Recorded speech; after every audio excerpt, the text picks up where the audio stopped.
Ladies and gentlemen, hi Lynn, shalom Ruth, Diane, hi Jay, nice to see you Jay. Hi everyone, I see that there's a few people on. I realize this was very last minute. Now, the katabatic wind is howling, but I haven't put in my headphones. Can you give me a thumbs up if you're hearing us okay? The hug emoji I can't find. I brought my sunglasses because of reflection. Yeah, Iris, so you're hearing us just fine? Because I want to make an introduction, but I want to make sure we're all connected here. There we go. Ladies and gentlemen, this is Sandra. Hi. All the way from Australia. Let's go. From out of the sky, but not quite to the ground. So I was hoping to find Sandra some snow. It's funny, I have an arrow all of a sudden. I don't recognize that arrow. But nice to have you all here. Does everyone see an arrow on board by chance? I don't know why it's just there. Oh, well, I'm not gonna mess with anything. So this is the first time. Hi everyone. Hi Antja. Hi Hannah. Nice to see you. Okay, it must just be on my screen one way or another. This is the first time I've been back to the Icefields since the end of a former live streaming platform. I wanted to make sure. Very cold, Sandra. Sandra's been too hot her whole trip to Canada. So, Kay, are you having trouble hearing me? Let's just see. I've got my volume on full here. If I need to, I'll try and put in my headphones. Is everyone else hearing us just fine? Just to check on this. I just want to do a quick check. I just want you to be able. I want Sandra to be able. You're hearing? Okay. So it's still above freezing. It's probably like a cooking 4 or 5 degrees. We stopped earlier at +3, so we haven't gotten below freezing. But so the reason it's so cold, for those of you who are familiar, hi Judy, with the Icefields, it's because Sandra is experiencing a katabatic wind. So what is a katabatic wind? Well, the huge Columbia Icefields are drawing down pressure and then it spits them out. So many people don't know this. You think of the Atacama Desert, the driest place on Earth. The driest place on Earth is not the Atacama, it is Antarctica. And some of the places where these winds in Antarctica are flushing down, nothing grows whatsoever because of these harsh, cold winds. So we've sort of seen the glacier. I'm just going to curve around here. So, and then we'll have a chit chat with Sandra. But it's a different kind of wind. Yeah, they don't call them Icefields for nothing, so that's true. So let me just tell you really briefly as an intro. I said to Sandra walking up, I said, rather than explain it all in the car, we'll be talking about it while we're up here anyway. These are the second largest non-polar ice fields in the world. The largest ones are the Campo de Hielo del Sur, which is where the Moreno Glacier is down in southern Chile and Argentina. Then, of course, you have the ice fields on Greenland, the ice fields, of course, in the North Pole, South Pole, and then these ones here. There has been ice here for over 1.5 million years. We are looking at we are looking at the Athabasca Glacier. Now, the wind is just whipping over the top. Well, Lynn, I think other people are hearing just fine, so it might just be at your end. But I'm happy to try and put in my headphones. The wind is coming and going. But as we look out, the Athabasca Glacier is about 6 kilometers long, and it's coming off.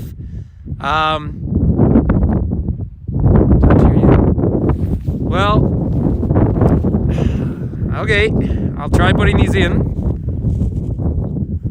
It's a tough one, everyone, when some people... So, yeah, I'm just putting them in right now. The headphones are in. So I've got my toque on. Now, there we go. So we're looking up there. So the Athabasca Glacier is flowing down. Now, when we arrived, we could see part of the ice fields up at the top. The ice fields themselves are roughly the size of the city of Vancouver. And Sandra spent a few days there. Then there are 6 glaciers flowing off in all different directions. And that mountain up there in the distance, you're now looking up to Mount Snow Dome. And that is a tricontinental divide. That means when snow melts to the top of that, it will flow either to the Atlantic the Pacific or the Arctic. And then what we're standing on, believe it or not, underneath us, I'd send Sandra out on the snow, but her feet already went through one. So yeah, you see, there's the foot marks coming through. This is when you've been here in the summer with me before. Um, this is where you have a large stream that comes flowing down here. This is just, and they've started operations. Do you know, when I actually, before I went to pick Sandra up, I Googled the center and it still said closed, but it's open. So they haven't updated online. But I think it's probably the Parks Canada Visitor Center that hasn't. Um, but as I look up on the side here, look at that gorgeous sky. So Mount Athabasca up there. I have actually climbed that glacier up over there. We leave very early in the morning when it's good and hard. You go up and you carry an ice pick under your arm as you come down. If you slip, you use it as a stop to stop yourself sliding. So let's wander up just a little bit up here and we'll start to get everyone views of the glaciers. And then we'll make our way down and we'll talk about some of the tenacity of life through here. Because, of course, there has been ice here for about 1.5 years, excuse me. But as the glaciers recede, they expose all of this ground up rock, all of this material that is neither good nor bad, it's just ground up rock. Gradually, as animals come by, they deposit some organic matter, and then the crypto organic soil forms on top of the lichen. And now, what we're so early in the season, you're not really seeing it, but there's plants here. These will come out as wildflowers. Hey, Mary Beth. So plants will come out, and it'll come out with color. It'll come to life. There's the Icefield Center at the end there. And back when Mary Schaefer came through here in the 1890s, she saw the ice down to nearly where the road was, a little bit further back, but that was the toe of the glacier at its maximum. So pretty amazing. We're looking north towards Jasper, 100 kilometers, 60 miles north of us here. And this is, of course, the Icefields Parkway, often considered one of the 10 most beautiful drives in the world. And we've had you've been in such warm weather that it's nice to see some of the snow and clouds. We've seen some deer. We didn't see a bear yet. I really wanted to see bear. We did go down into Yoho Park. So I didn't put up a last minute tour in Fields. But tell me, did you love Little Town of Field? Yeah, Sandra, now I have my headphones in, so I'll say, but yeah, Sandra thought it was beautiful and cute because it is such a neat community. Let's try and go over. There's the bridge. Oh, Angie, yes, I'm using a streaming platform. It is working. I just found in the UK it was cutting out a lot. Here's the water coming down. Now, I tell you what, Sandra, you could easily reach into that water and drink it if you wanted to. Perfectly safe to drink. What they say you need to do up here. Now, be very slippery, okay? Yeah, just a nice flat foot. Look at this gorgeous water coming down through here. So, yeah, it's a bridge over very troubled waters. So, you good? Yeah, just trust yourself. Sandra's doing a great job, everyone, because when you come from the Gold Coast, there you go, take the arm. Yeah, when you come from the Gold Coast, it's a bit of a different world. Now, don't let your foot go through that. There we are. See that? Yeah. So this is where we talk so often. When you're up here, you walk with a flat foot. And you walk gingerly. Good job. You made it. So this is my world. Oh, sorry, I put on the wide lens. There you go. So there is that very milky colored water coming down, glacial water coming down under the snow that's down around here. Everyone's saying, congratulations, you made it. So I don't think we bother with the bridge. We can just walk over here and we'll go up and have a peek at the glacier. So we're about 1,950 meters, 6,500 feet above sea level out here. But there is the Athabasca Glacier. Now, if we give ourselves about a half hour or so, it will shift. The views are fantastic. And down here below is Sunwapta Lake, and that is the headwaters of the Sunwapta River. It flows north through the Sunwapta Falls, which have been carved by two different glaciations, and then up to the Athabasca Falls, the Athabasca River, which floats past the town of Jasper and eventually makes its way to the Arctic Ocean. Pretty incredible. And when we see these big walls of rock along the side here, that's actually lateral moraine. The terminal moraine is the end of a glacier. The lateral moraines are the sides of it, and there's ice underneath that the whole way along. So there's a lot more ice here than one sees. And in the summertime, when all this peripheral snow is melted off, sometimes people feel like it looks a little too small. Like they're saying, oh, I thought the glacier would be bigger. But remember how vast this territory is, right? And we have been seeing. Now, I want to take you up there, Sandra, if you're up to it, and then we'll walk with the wind to our back, and it won't be so cold. But I love to come up and see some of these little trees that tell us about the tenacity of life in this part of the world. Sorry, it looked like my signal was bouncing a little bit there, but hopefully everyone's hearing just fine and seeing just fine. Now, this is the kind of environment where you can often see an avalanche coming down the side of the mountains out here. You have these hanging glaciers up around here. It is pretty spectacular. And then, of course, the last round is, but I am stunned to see that the snow coaches are out there. They obviously started earlier this year because there's such huge demand, but they're not on their normal route. Normally, they drive out further into the glacier, but there's way too much snow cover to find out where the crevasses are, or the crevices. Now, this is where people go and put up these cairns, these stone things. I don't actually like that. That's graffiti. You know, we use it climbing, and see how it's kind of muddy down here? This is all rock fire. This is just ground up rock. All this limestone around here, and this is what we see all around Banff and everything, where the glaciers have come down and they just grind it as fine particle, and that's why you have the turquoise color in the water. And when we were down in Yoho Park, we went and saw, I put up a little short on YouTube of the natural bridge because Sandra was able to see some of the things you never get to see on our live virtual tours because of no reception. Now, if you had some question about the dominant wind, have a look at that little tree there. So you can see where this wind comes out here. It is amazing, Diane. I totally agree. Now, you see the stratified rock. This is all the compressed, 400 million year old seabed down through there. But yeah, you get this tenacious life, and gradually the trees are moving up as the hills, as the glacier recedes. Remember, where I'm standing now was under ice in my lifetime. Like, that's how much it's been receding. Now, again, it ebbs and flows. It's a normal thing, but now it is receding so quickly that it is a major, one of the things we're talking about. So this water, if you follow this glacier here, this one's going up to the Arctic, but up around back, you have the Saskatchewan Glacier, and that's a poor Christmas tree. But then that flows down the Saskatchewan system and all the way to the Hudson's Bay. Now, that is pretty remarkable. Remember, Western Canada is the biggest breadbasket on planet Earth. And if all this disappears, then what that's going to mean is we don't have enough water for irrigation in the very dry prairies. And that would be a major issue for food security. So that's a different discussion for a different day. As you see some people running down the snow in the distance there. Let me see if I can zoom in for you out there. The zoom's not grabbing. So it's probably, oh, there we go. Probably because my fingers are so cold. They're playing in the snow. There is a lower parking lot down there, but that was closed still, which it should be. So we'll give you some views here. So why don't we, I feel like I'm still zoomed a little bit. There we go, yeah. So why don't we run up all the way onto the ice? No. Nope.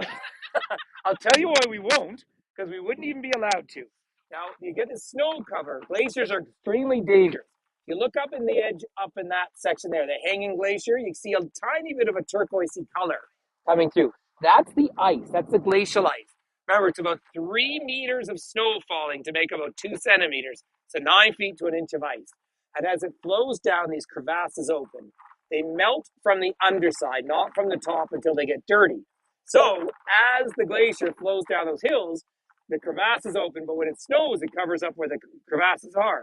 And if you fall into them, well, you don't have a lot of luck after that. So that's why you don't go walking there. So why don't we're going to turn around, Sandra, we're going to feel so much better with the wind to our back. And now we'll start to wander back. And we'll point out a few other things, fun things along the way. But it is so nice to be showing off the Columbia Icefields back here. Natalie, in terms of cold, it's not below freezing. Although my friend Sandra is discovering what a wind chill factor is. So in Alberta, so in Ontario and Quebec and places like that, they often talk about the humidex. I'll answer that in a second, actually. Great question.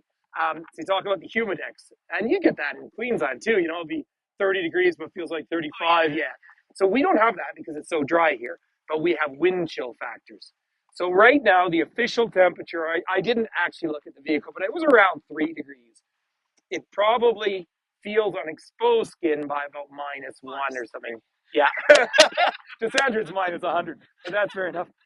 So, Anja, from where we are about an hour and a half if you don't stop from Lake Louise, driving hour 3/4, and then another 45 minutes to Banff. So about 2.25 hours.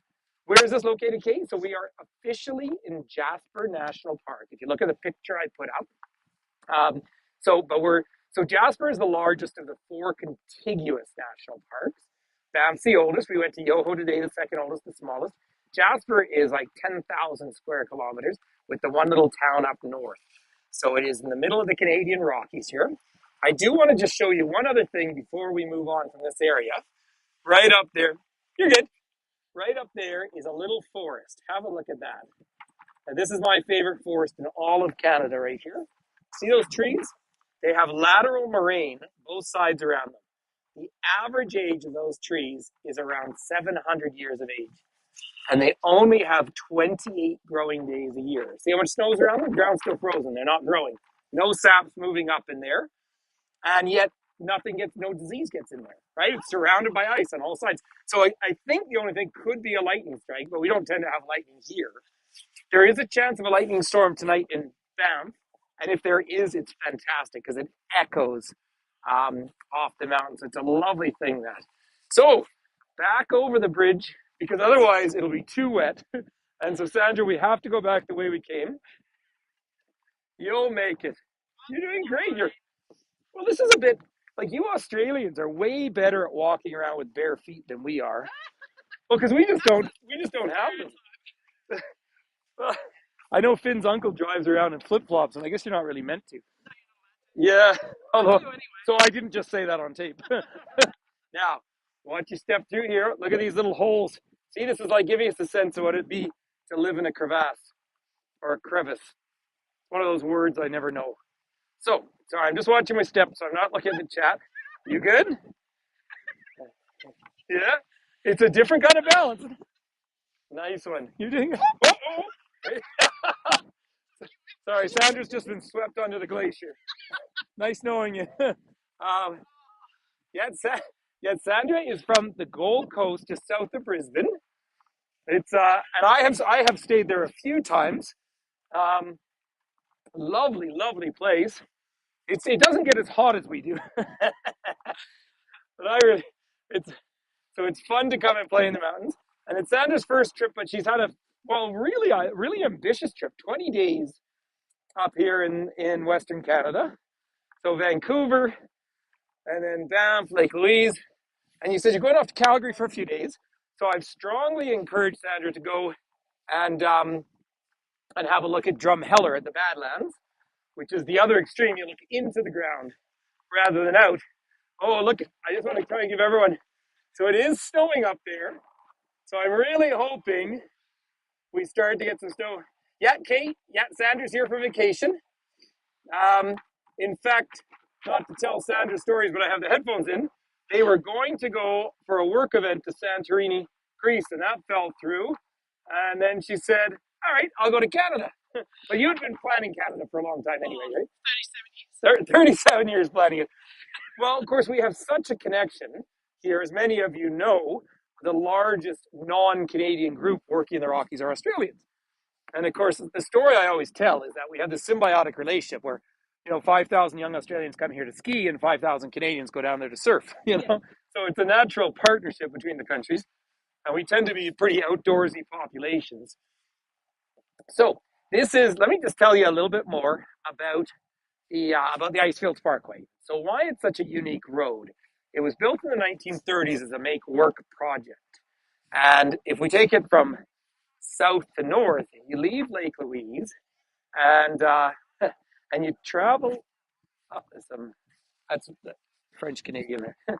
And as you travel north, you go up to the headwaters of the Bow River at Bow Glacier, Bow Lake. There was still ice all over that. Although it's amazing how much thawing we've had because we're way warmer than we should be, and I'll talk about that in a minute. And then you go right up to Bow Summit, and that's up at 2,000 meters. It's the highest you can drive in Canada year round. It's not the highest pass, but the highest that's open year round. Then we descend down the Mistaya River system, down to the Saskatchewan River crossing, which is the North Saskatchewan, almost the same. You're right, Angie.